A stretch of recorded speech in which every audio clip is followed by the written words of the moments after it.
Hello YouTube, this is Shirley426 and today we have the review of the Beastbox Thunderhoof from 52 Toys. Now once again, these Beastbox are basically like insects, birds, dinosaurs, or other animals, or sometimes mechs, which is from the Mega Box, that can transform into 5cm perfect cubes. So that's pretty much the gist of it. This isn't exactly my first time reviewing it. I've reviewed a good amount of these products, so you can check those out as well. Alright, so as usual, let's go over the components. So first of all, what you get of course is obviously Sunderhoof, but from the box he will be in his dino mode. I would like to mention that as well. And you get these box chargers, which are pretty good, and which is pretty much one of the main aspects of this line, is where they give you these cases called the box chargers. When they're in the cube form, you can put these guys inside, and then on the cube itself, you can stack them up together, or you can connect them side by side, or do those things together at the same time. So it's really easy to collect, and it will prevent getting dust on it as well. So very good. Alright, and here we have Sunderhoof. Now, exactly, to be more, specific, I have reviewed another similar looking one called Darkwave. Now, this was based on a Loch Ness monster, or Nessie.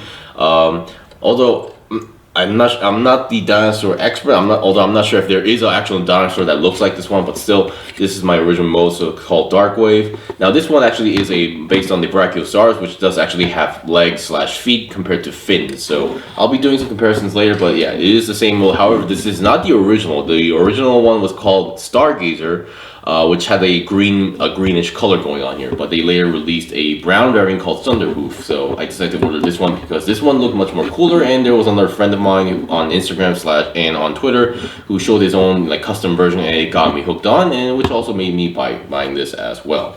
So once again, in these videos, I won't be showing you guys the transformation process, but overall, because that's going to take a long time, but the transformation on this guy is extremely easy, and the instruction manual makes it pretty clear on how you transform and from cube to dino mode or dino to cube mode. The instruction manual mentions both aspects, so no need to worry about that. There is one part that may seem a little bit confusing, but I will clarify that as well. So that's that, and other than that, you get this, which actually may look like a small laser cannon, but if you look at it more closely, it's actually a insect mech. So an orange insect mech. I'm not sure which insect this is. Kind of looks like a mosquito, but it's a little bit too large and long to be a mosquito, but still you get the idea. They sometimes give you these orange plastic parts. This one is actually included in the box that works as weapons or upgrade parts as well. So yeah. And then here we have the card, the bio card. So here we have Sunderhoof in his art style is pretty cool. Definitely a much more violent looking art style going on here. Something is definitely happening. And then on the back section here we have his stats and bio. So you can, if you want to read the text on the below section, you can pause and read it. And then for his stats, he has high courage, strength, defense, and intelligence. So definitely OP but low speed. But at this point, the way how this thing looks and the amount of firepower this guy has, I think that kind of makes sense. Alright, so we've seen the basics of it, so I'll be right back with the transformation and let's see how much articulation this guy has. Okay, I'm back. So here we have Sunderhoof in his dino form. Definitely loving the color and overall size and feeling of this guy. Yeah, overall I'm really satisfied with the looks and such. And let's now see, before we go on to the articulation here, let's do a quick comparison with his other form or format called Darkwave. Now Darkwave, I believe there is also another color variant of this guy, I believe, which is in purple, I believe, or I could be remembering it wrong, but once again, there is another color variant out there basically.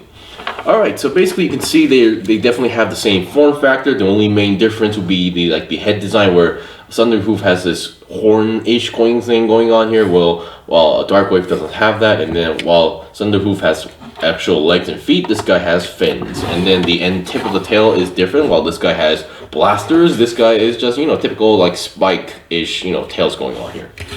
Alright, so that's a quick comparison. Now let's see what we got. So here is that bug, laser cannon thing I was talking about. You can, according to the manual, you can attach it to here. But once again, Sunderhoof has ports all over the place. So we have here on the legs on the other side, and then we have on the neck as well. So it's really up to you on where you want to slap this thing on. But yeah, or you can use this guy on other places as well.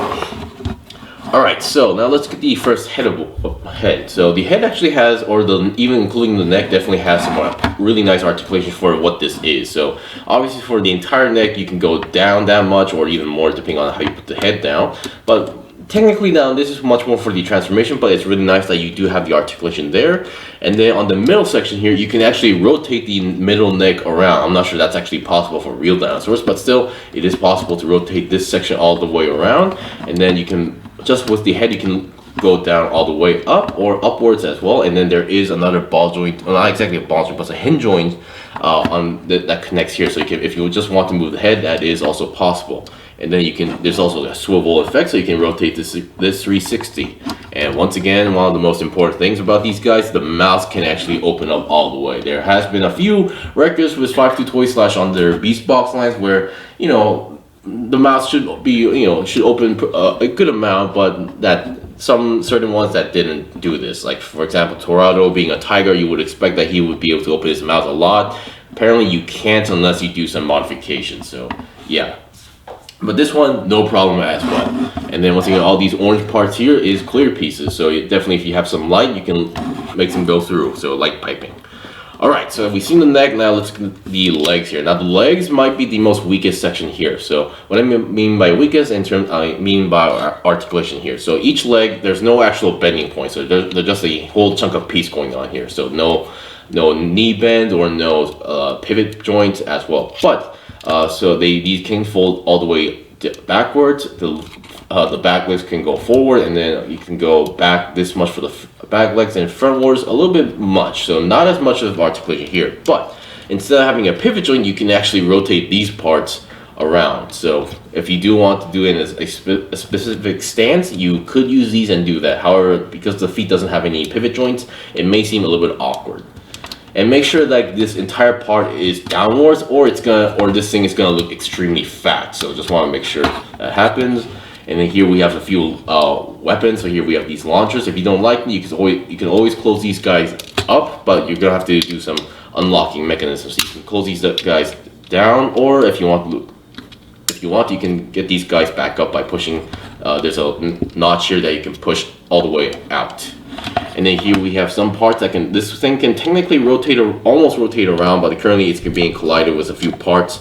And then these things are also small missile launchers as well. You can see these 3 circles there. And then the end tip, the orange part, are connected to ball joints. And then we have another hinge joint that can move up and down. So you do have a good range of movement on this section right over here.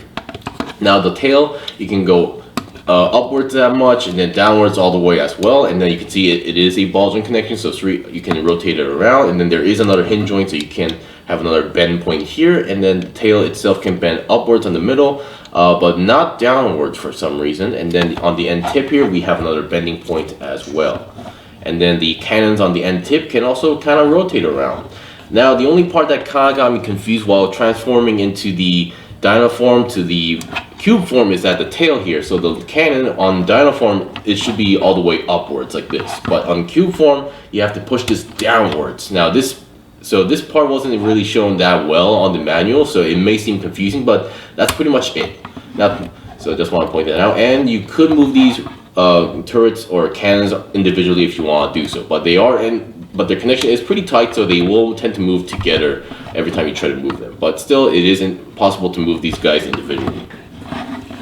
So yeah, that's pretty much it for the articulation. So for what this is, I think this is a pretty fun, fun product, because we don't see any, like, sure, there are a lot of dino mech toys going out there, but how many of them can actually transform into a cube and are compact? So yeah, I say this is a pretty fun product. If you're into like dino mechs, I definitely recommend this as well. And there are other, like, 5.2 Toys Beastbox that are based on dinosaurs like Dio, and then we have the pterodactyls as well, and then there are triceratops, and then there are stegosauruses like Jawbreaker. So there's just so much fun to do with these guys, so I highly recommend these.